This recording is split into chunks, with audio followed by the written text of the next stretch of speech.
Hello everybody, this is JT Productions and welcome back to another 2023 preview and prediction video. Today I'll be doing the Notre Dame Fighting Irish. Last season under new head coach Marcus Freeman, Notre Dame had not a bad year. Well, when you lose to Marshall and Stanford, you typically do have a bad year, but they did not have a terrible year by any stretch of the imagination. Their losses came at Ohio State in Week 1, then against Marshall in Week 2. Stanford later in the year, and then at the last week of the season against USC. But they had some good wins in there as well. They beat North Carolina and Chapel Hill. They beat Syracuse, who was on a roll at that time. They beat Clemson. And in their bowl game against one of the hottest teams in the country at that time, South Carolina, they beat them 45-38 in a thriller in the Gator Bowl.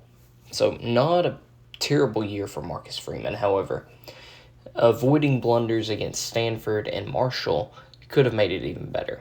So with that being said, let's look at the roster to see what they're working with. Well, they found a quarterback. Sam Hartman coming over from Wake Forest, one of the best quarterback prospects in the country. He is going to be leading this offense to greatness, maybe. Now, their offensive coordinator situation, their offensive coordinator last year, Tommy Rees, he's gone to Alabama. They upgraded their tight ends coach from last year to offensive coordinator, so we'll see how he does. He did coach Michael Mayer, so we'll see if he can't get the offense rolling enough to win some of those big games. At running back, Aldrich Estime, Jadarian Price, and Devin Ford, who transferred in from Penn State, are going to be in the backfield. Now, Tommy Rees was more of a run-first offense, so we'll see how this new offense philosophy looks. Wide receiver, you have Chris Tyree, who was originally at running back, who went to wide receiver. You have Tobias Merriweather and Jaden Thomas looking to be your wide receivers for this Notre Dame team. Mitchell Evans and Holden Stays look to be your tight ends. And on the offensive line, you have two all-star tackles in Joe Alt and Blake Fisher, who both are looking to be potentially NFL first-rounders. The rest, Zeke Correll, Billy Scaran, and Andrew Kristofic are looking to be good contributors on this offensive line as well. So the offense should be well put together. On defense, Javante Jean-Baptiste coming in from Ohio State looks to help this defensive line. You also have Thomas Harper, who's coming in from Oklahoma State to be your nickelback. Besides that, you have Jack Kaiser, you have Jordan Botelholm, J.D. Bertrand, Xavier Watts, and some other transfers, including Antonio Carter, who's coming in from Rhode Island. All in all, solid team all around. You did lose Isaiah Foskey from this team last year, which that's Jean-Baptiste is going to be your Isaiah Foskey replacement. So we'll see how this team fares as we go look at the schedule. To begin the year, you're playing Navy in Dublin, Ireland.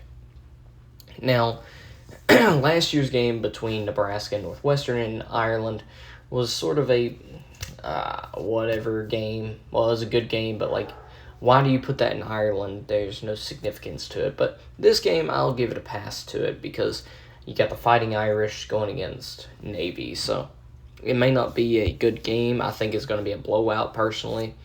But this old-timey rivalry, you never know. So I think they start 1-0 before coming back home to play the Tennessee State Tigers. And I think that they get a big win there because lower classification opponent, you're not going to lose to Tennessee State.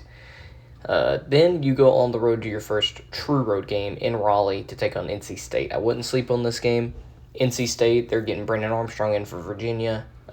Dave Dorian has this team pretty good every year, so I would not be surprised if NC State keeps it close. But I think that the talent on Notre Dame is going to be too much for NC State, so I'll give Notre Dame the nod here. Then you play Central Michigan. Don't let this be the Marshall from last year's situations. I don't think it's going to be, but just keep an eye out. I think you're 4-0 going into the Ohio State game at home. Now, this game is going to be a pivotal game for your season. You have a couple of these on your schedule, including Clemson, USC, and this one. So, what do I think about this? Well, Ohio State's starting a new quarterback in either Devin Brown or Kyle McCord. I think Ohio State's offense is going to take a little bit of a drop, while the defense takes a little bit of a up with Jim Knowles in his second season as the defensive coordinator. And I think that Ohio State, this is going to be where Notre Dame sees what's going to be holding them back, in my opinion. I think Ohio State wins the game, and I think it's going to be because of the offensive philosophy of their new offensive coordinator. Sam Hartman's a great quarterback. He greatly was helped by that system over there at Wake Forest.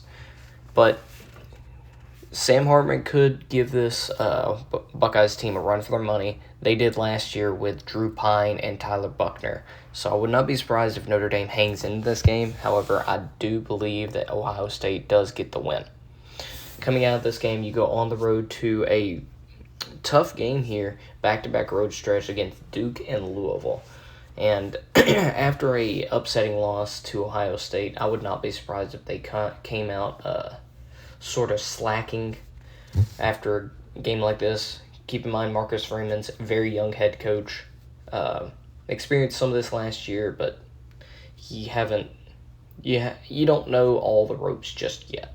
So I think Duke pulls one on you. I think Duke with Mike Elko and Riley Leonard and all of them, they're going to be able to pull a big upset here at home against the Irish, and that drops the Notre Dame to 4-2. Then you'll go on the road to Louisville and take on the Cardinals. I think that you're, at this point, this will whip you back into shape, and you'll get a big win here on the road at Louisville. So you're 5-2 before hosting USC. Now, USC is another component. USC going to have a great offense. Their defense, though, is going to be iffy. And Sam Hartman's going to be a vital piece in this game.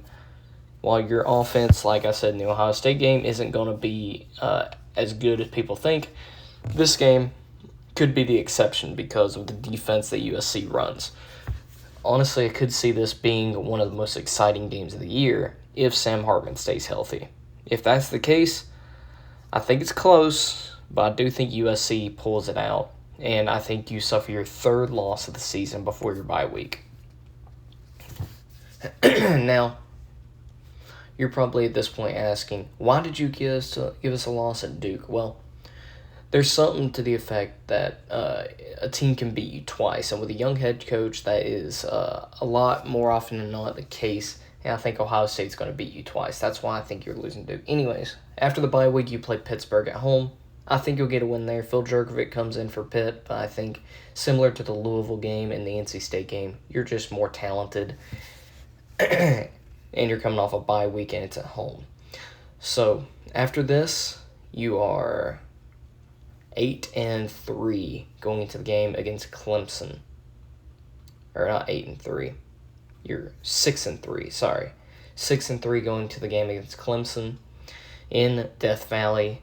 If you see my Clemson video, you know where I'm going. I think this could be a close game, but just the offense philosophy with Notre Dame and the new offensive philosophy of Clemson is going to be tough for me to pick against Clemson here.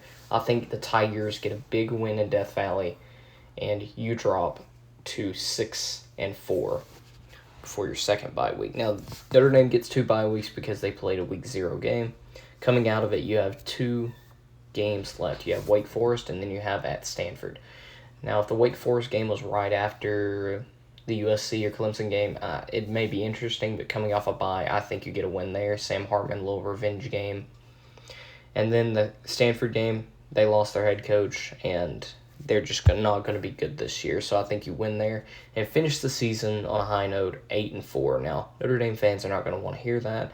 They're thinking maybe college football playoff, but your schedule is tougher than people think this year. You got a lot of the tougher ACC opponents. You got NC State, you got Duke, Louisville, Pitt, Clemson, and you also have to play USC and Ohio State. So it's just going to be tough for Notre Dame this year with this stretch of games with Ohio State, Duke, Louisville, USC, Pitt, and Clemson back-to-back. It's just going to be tough. But anyways, thank you all so much for watching. I hope y'all enjoyed, and go Dogs.